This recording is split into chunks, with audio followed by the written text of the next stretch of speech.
교수님, 그 드라마에서 보여지는 또 많은 영화에서 이렇게 표현되는 이 명성황후 시해 사건의 그날은 보증이 잘 된 건가요? 당시에 공안에서 일어났던 일들은 각국 외교관의 보고서나 증언록, 회고록을 통해서 확인할 수가 있습니다. 간단히 말씀드리자면 일본인들이 명성황후를 건천군 곤영합에서 발견한 후에 그 건물 밖으로 끌어내서 그 땅바닥에 쓸어들이고 나서는 발로 짓밟고 칼로 찔러서 죽였던 것은 틀림없는 사실이라고 생각이 됩니다. 그리고 나서 명성황후를 문짝에 얹어가지고 그 건천국 동쪽에 있었던 녹산으로 옮겨가서 그 시신에다가 석유를 뿌려가지고 불태워버렸던 일이 이제 을미사변이라고 할 수가 있죠. 이 사건에 대해서 일본에서 역사적으로 사과나 사죄한 적은 있나요? 이 사건에 대해서 기본적으로 얘기하는 것을 별로 좋아하지를 않지요. 일단 잘못은 한 거잖아요. 그러니까 또 화가 나네. 사과한 적 없죠? 아니, 왜 화내자고 시청자분들 오해할 수 있습니다. 일본분 아니에요? 아니었습니다. 듣다 보니까 너무 화가 나가지고. 같은 마음입니다. 근데 이제 많은 분들이 이 이야기를 할 때 일본에 그 낭인들 있잖아요. 맞아요. 낭인 깡패들이. 마치 그 칼 차고 들어와서 이 명성황후를 죽였다. 네. 이렇게들 알고 계신데 그렇지 않다라고 하는 것들을 좀 아셔야 될 것 같아요. 지난해 이 아사히 신문인가요? 거기서 이제 어떤 그 편지가 이제 발표가 되었는데 그 시에 가담했던 그 일본 외교관이 직접 쓴 편지거든요. 외교관이요? 외교관. 그 내용 한번 볼게요. 나는 진입을 담당했다. 담을 넘어 건물 안쪽에 이르러 왕비를 시해했다. 생각보다 쉬워서 오히려 매우 놀랐다. 근데 이 편지가 최근에 밝혀진 건가요? 2021년 11월 네. 아주 근래에 있었던 일이네요. 외교관이 개인적인 신분으로 뭔가를 외국에서 했다? 있을 수가 없는 일이잖아요. 그렇죠. 네. 그러면 이게 밝혀짐으로 해서 공적으로 일본의 관료가 이런 짓을 했다라는 게 밝혀진 거네요. 그렇죠. 당시 그 조선공사관 영사보였던 그 호라구치 고마이치라는 사람이 쓴 편지예요. 명성황후를 그 살해했던 그 다음 날 10월 9일 고향 친구한테 쓴 편지 내용인데 아주 상세 그 경위가 잘 적혀 있어요. 와, 이 외교관은 120년 만에 이 편지가 발견될 줄 몰랐겠죠?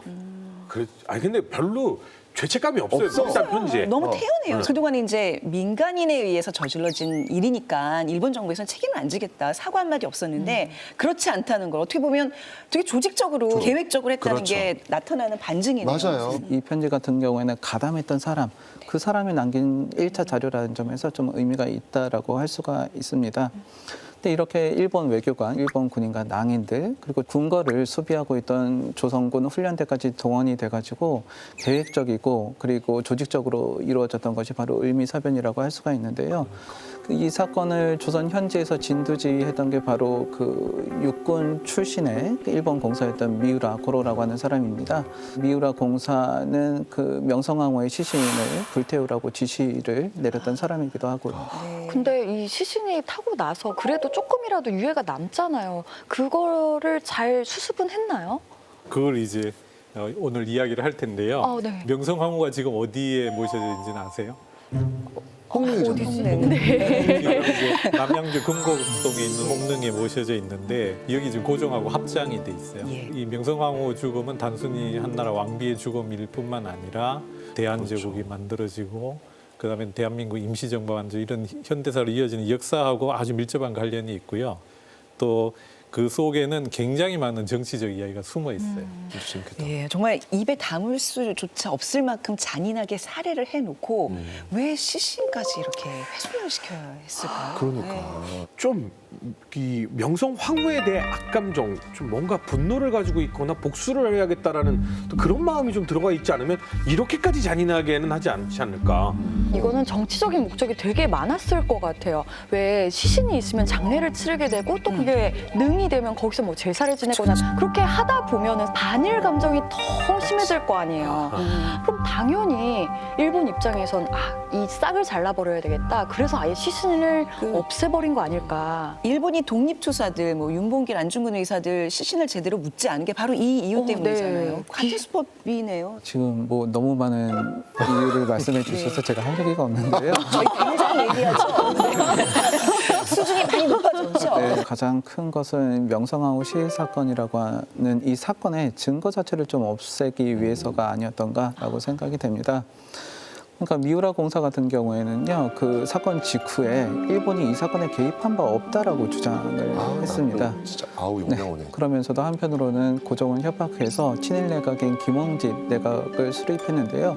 그 김홍집 내각에서 사건 직후에 바로 했던 일이 뭐냐면은 왕비가 죄를 저지르고서 궁궐을 떠났다라고 해가지고 왕비를 폐서인하는, 일반인으로 그 지위를 떨어뜨리게 하는 그런 조직을 발표하게 됩니다. 그럼 명성황후는 이미 세상을 뜬 상황에서 이런 조직을 발표한다는 거는 이제 거짓이었다라고 네. 할 수가 있는 거죠. 이렇게 거대한 사건을 저지르고 이렇게 바보 같은 증거인멸을 시도했는데 이걸 안 걸릴 줄 알았다는 거예요. 단체 바보들인 거죠. 지금 명성황후를 죽였다는 사실을 숨기고 오히려 명성황후가 궁에서 도망갔다. 뭐 이런 식으로 지금 그 조작을 하고 있는 거잖아요. 그러면서 이 김홍집 내각이 명성황후의 죄에 대해서 이제 뭐라고 이제 발표토록 하냐면은 이렇게 얘기합니다. 친당을 좌우에 포진해 왕의 총명을 막았고 인민을 착취했고 매관매직을 일삼았다. 그러니까 축출이다. 당시 분위기는 여론이 그랬을 수도 있을 것 같아요. 왜 그 민 씨들 얼마나 그 횡포가 심했어요. 뭐 사치스럽고 막 권력욕 심하고. 그러니까 당시 사람들은 그 일본 사람들이 흘린 그 얘기를 좀 믿지 않았을까라는. 충분히 그럴 수 있죠. 명성황후에 대한 부정적 여론은 분명히 있어요. 예. 그 부분들을 일본인들이 흘린 거지. 쫓겨날만 했네. 뭐 이렇게 생각하도록 만든 거죠. 그러니까 일본은 우리가 왕비를 죽은 게 아니라 죄 많던 일반인 죽인 거야. 이런 식으로 덮으려던 거였죠. 그렇지. 근데 일본의 그런 계획이 그 성공을 하지는 못합니다. 명성황후 폐서인 조치가 발표된 이후에 그에 대해서 가장 먼저 반발하고 나섰던 것은 이제 왕태자였습니다. 그 나중에 순종되는 그렇죠. 그러니까 김홍집 내각은 곧 명성황후를 다시금 빈으로 승격을 시킵니다. 근데 여기에서 빈이 어떤 지인지 혹시 아시나요? 후궁. 네, 어떻게 보자면 정실 부인을 첩으로 이제 만들었던 것이지요.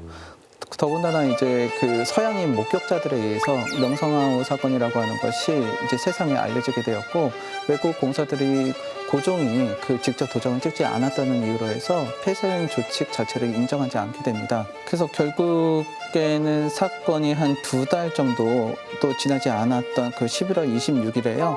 명성황후의 지위가 원래대로 이제 왕후의 지위로 복귀하게 됩니다.